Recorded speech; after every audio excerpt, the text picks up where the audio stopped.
Wanita ini ditusuk hingga mati. Tiba-tiba di luka tusukan ada sesuatu yang bergerak. Jaksa yang bernama Jenny dan semua orang terkejut. Dokter forensik Ben menjelaskan bahwa itu adalah belatung. Dia menyuruh bawahannya untuk membawa pulang. Terlihat ada sebuah sepatu lelaki di lokasi. Jenny sepertinya pernah melihat sepatu itu. Di saat ini polisi menerima telepon dari seorang wanita yang tak menyebut nama. Dikatakan bahwa terlihat seorang pria yang penuh dengan darah di mukanya, berlari ke tempat parkir dengan sebuah sepatu saja. Mobilnya berwarna abu-abu. Di tengah nomor platnya terdapat angka 8. Akhirnya antara 2 atau 3. Mereka kembali ke kantor untuk memeriksa plat nomor. Ada ribuan mobil dengan plat nomor begitu. Kapten pun bercanda ada satu di kantor polisi. Setelah diperiksa ternyata milik John.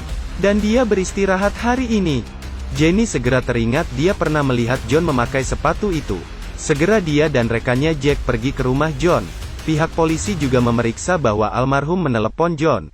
Dia sedang dilecehkan oleh seorang kurir. Ditemukan mobil John. Setelah pemeriksaan terlihat banyak darah di bagian setir. Jenny dan Jack tiba di rumah John. Dilihatnya satu sepatu yang sama dengan sepatu di lokasi kejadian.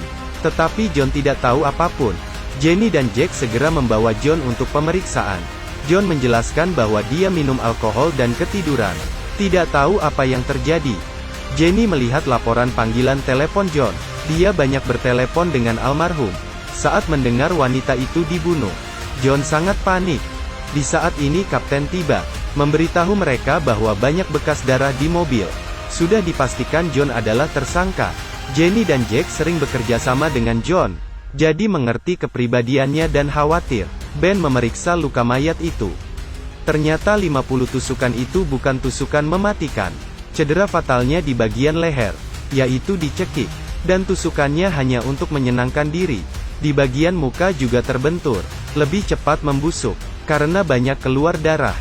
Lalat bertelur banyak, itu sebabnya ditemukan belatung. Ben membawa orang untuk memeriksa rumah dan mobil John. Di saat ini kamera pemantau apartemen John juga rusak, sehingga tidak ada catatan sama sekali pada hari kejadian. Di acara pemakaman almarhum, Jenny melihat pacar wanita itu. Diketahui bahwa pria itu sedang di perpustakaan seharian. Akhir-akhir ini wanita itu sering berkata dia diikuti orang. Dan dia sangat khawatir. Jenny dan Jack segera menemukan kurir. Tapi kurir punya alasan tidak di lokasi pada hari kejadian. Jadi hanya bisa membiarkannya pergi. Jaksa mulai menginterogasi John. Tetapi menghadapi semua bukti John sudah panik. John menjelaskan bahwa dia menyelesaikan kasus wanita yang diikuti kurir itu. Dan terus menghubunginya karena wanita itu tidak ada saudara yang menghiburnya. Sehingga mereka menjadi teman. Mengenai kematian dan bekas darah dia tidak tahu. Dia mabuk sehingga tidak ingat. Ben sudah gila karena memelihara belatung di kantornya. Ternyata karena suhu lokasi terlalu panas. Keluar belatung dari lukanya. Jadi untuk mengetahui waktu kematian yang sebenarnya. Jadi menggunakan bangkai untuk memelihara belatung. Untuk menyelidiki pertumbuhan belatung itu. Mirip dengan belatung di lokasi. Malam hari Ben segera membawa laporan ke kantor polisi. Dia mencari Ken dan mengeluarkan belatung itu sekaligus melepaskan John. Wanita toksikologi segera menjelaskan kepada Jenny. Belatung yang ditemukan di lokasi adalah larva ketiga. Lintas pertumbuhan normal sampai larva ketiga memerlukan 70 jam. Dibutuhkan 60 jam dalam lingkungan 25 derajat. Dan butuh 50 jam di suhu 28 derajat. Karena lokasi kejadian adalah 28 derajat. Jadi dipastikan bahwa waktu kematiannya adalah lebih dari 50 jam. Untuk membuktikannya lagi Ben mengatur suhu ruangan yang berbeda. Untuk mempelajari lintas pertumbuhan belatung. Jenny segera sadar bahwa telepon itu adalah fitnah. Jack langsung berkata bahwa ternyata hari kematiannya adalah 2 hari sebelumnya. Dan di hari itu John bekerja. Dia punya bukti tidak ada di lokasi. Jenny segera berkata belatung adalah bukti terbaik. Sekarang sudah bisa dibuktikan bahwa John bukanlah pembunuh. Polisi hanya bisa memeriksa kembali. Sudah dipastikan tanggal kematian adalah 25. Kepala polisi sangat marah. Jadi meminta Jenny untuk menyelesaikan kasus dalam 24 jam. Salah satu petunjuk yang ada adalah penelepon itu. Jenny segera memeriksa dari suara. Diketahui latar belakang penelepon ada suara musik mobil di jalan.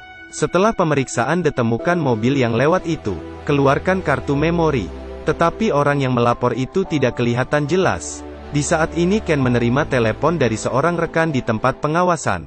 Kurir datang ke lokasi. Terlihat kurir itu sedang melihat jendela depan kamar almarhum. Diambilnya sesuatu dan berlari pergi.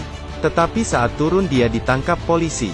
Setelah ditanya, kurir itu berkata dia tidak dapat bertemu dengan wanita itu, tetapi tetap sangat menyukainya, sehingga dia meletakkan kamera di sana. Dikira polisi sudah pergi jadi dia ingin mengambil kembali kameranya. Jenny bertanya kapan dia meletakkan kamera. Kurir langsung berkata 2 minggu lalu. Jenny langsung berkata mungkin saja ada rekaman tanggal 25. Semua orang menunggu di depan komputer, menunggu putarnya rekaman tersebut. Apakah kamu dapat percaya mahasiswa yang rapi ini menusuk pacarnya? Bahkan berpura-pura datang ke acara pemakamannya. Ben menyelidiki belatung, berhasil membuktikan John bukanlah pembunuh. Jenny hanya bisa menggunakan cara lain mencari pembunuhnya. Akhirnya mereka mendapatkan kamera dari kurir. Semua orang menunggu di depan komputer. Tiba-tiba terlihat almarhum didorong keluar dari kamar. Pembunuh memukulnya. Ternyata dia adalah pacar almarhum yang terlihat rapi dan lembut. Semua orang terkejut. Jenny dan Jack segera ke rumah pembunuh. Dan diketahui bahwa dia sudah membeli tiket penerbangan ke Filipina untuk melarikan diri. Jadi mereka menghubungi pihak bandara. Jenny sepertinya teringat sesuatu. Dia segera kembali ke rumah pembunuh. Diambilnya sebuah bingkai yang terbalik. Tiba-tiba keluar sebuah amplop. Di dalamnya ada informasi John dan fotonya. Ternyata pembunuh sudah mengetahui bahwa almarhum berkomunikasi dengan John, bahkan mengikuti mereka. Foto terakhir adalah di pelabuhan. Jenny segera menghubungi rekannya. Dikatakan bahwa pembunuh itu mau melarikan diri dari pelabuhan. Jadi dia dan Jack datang ke pelabuhan. Dilihatnya seorang pria yang membawa alat pancing. Karena mencurigakan Jenny mengikutinya, pembunuh membawa Jenny ke sebuah gudang. Saat dia ingin membunuh Jenny, Jack tiba tepat waktu. Tetapi pembunuh itu mendorong Jack dan melarikan diri. Tidak lama kemudian Jack berhasil menangkapnya. Akhirnya kebenarannya terungkap. Wanita itu tidak tahan terhadap kekerasan pacarnya. Jadi ingin putus.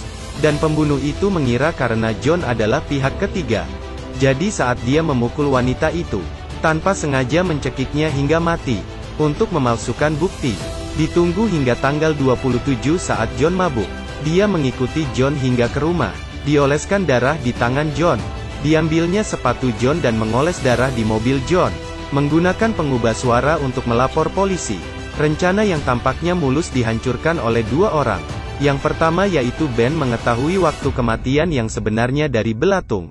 Yang kedua adalah mendapatkan kamera dari kurir, sehingga mengetahui pembunuhnya. Film berakhir. Sampai jumpa.